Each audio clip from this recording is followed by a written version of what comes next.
Welcome back. Well, next week, electors from each state will cast their vote to officially confirm the next president of the United States. But President Trump is still pushing to stay in office. Joining us now to discuss this unusual moment in history is Professor Matt Steffi from Mississippi College. And Matt, kind of discuss what the president is trying to do, and does he have a real path forward now? Well, he is continuing his efforts to overturn the results of the election. And the path forward for him, which has been very narrow and unlikely all along, keeps getting narrower and narrower and less likely. It is all but a formality at this point. We've just passed yesterday the so-called safe harbor deadline for electors, something deemed consequential in the Bush versus Gore case. And what that means is that Congress is bound to accept the slate of electors presented by each state if they got them in by yesterday. And I think 49 states got them in, all but perhaps Wisconsin, with well more than enough electors to confirm Biden as the president-elect. And so what will happen on next week, on December 14th, is in each state capital, the electors will meet to cast their ballots, and those ballots will confirm Joe Biden as the president-elect. Does the president still have a court challenge out? I know the one in Pennsylvania got thrown out, but and I'm sorry I'm not just completely up on top of this, but what about the one in Texas? Well, the one in Texas seems more, was described by a conservative commentator as more publicity act than lawsuit, that there is almost no chance that the Supreme Court, who just decided 9-0 without dissent or opinion not to get involved in Pennsylvania, there's no chance seemingly for the Supreme Court to accept this invitation to do the exact same thing, get involved in Pennsylvania, among other places. And procedurally, this is very unusual to go straight to the Supreme Court. And what everyone expects is the Supreme Court, in a sentence or a page, to dismiss this lawsuit too. What this is doing is to continue to drive the news cycle and to continue to drive hundreds of millions of dollars of contributions towards essentially the Trump campaign.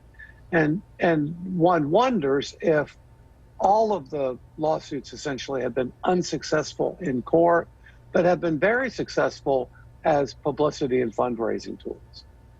How significant was it, the Supreme Court's decision with its to not take up this case at all? The Supreme Court's decision not to get involved at all in Pennsylvania, which frankly was expected, is significant. What's really significant is that it's 9-0 without dissent. And there was no interest by any justice, including the 3 appointed by President Trump, to get involved and overturn the electoral process. You know, that what's going to happen is next week on December 14th, the electors will vote for President Biden as Joe Biden as president-elect. And then on January 6th, the joint session of Congress will meet to confirm that. That is only changed in Congress if both the House and the Senate agree to change it. And given the House is in Democratic hands, I think there's absolutely no appetite for that whatever.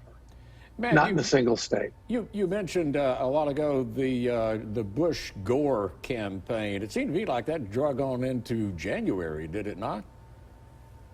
Well, it did and it didn't. What happened was the day of the so-called safe harbor deadline, the Supreme Court in December issued its opinion, and that day the Florida legislature certified the slate of electors for President Bush, and the very next day, Vice President Gore conceded and congratulated President Bush. So that decision, the day of the safe harbor deadline, put an end to anything of consequence.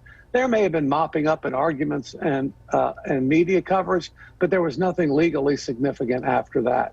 And the same thing keeps happening. Once the same thing keeps happening in court, it becomes predictable that just merely claiming there's fraud everywhere doesn't work as a legal strategy as opposed to like a Facebook strategy. It doesn't work as a legal strategy unless you can come up with evidence. And if you have widespread fraud, you would imagine there are evidence of hundreds of people and thousands of individual instances that you would need to come forward with evidence. And so far, there's really been none of that. So the lawsuits, the few remaining lawsuits will continue to be dismissed. The lawsuit at Texas in the Supreme Court will go nowhere. Vice President Biden will be designated the president-elect on December 14th, and he will be confirmed by the U.S. Congress on January 6th. It is all over as a factual matter. Whether it's all over, you know, in the media and in social media and out of the Trump campaign remains to be seen. But there's really no path forward at this point that anyone foresees to overturn the election in a single state, yet much less the multiple states that would be required to change the outcome. So in other words, it's all over but being over. So thank you, Matt. It's all over, as they say, but the crying. There you go. Thank you, Matt. I appreciate you being with us this afternoon and enlightening us about all this.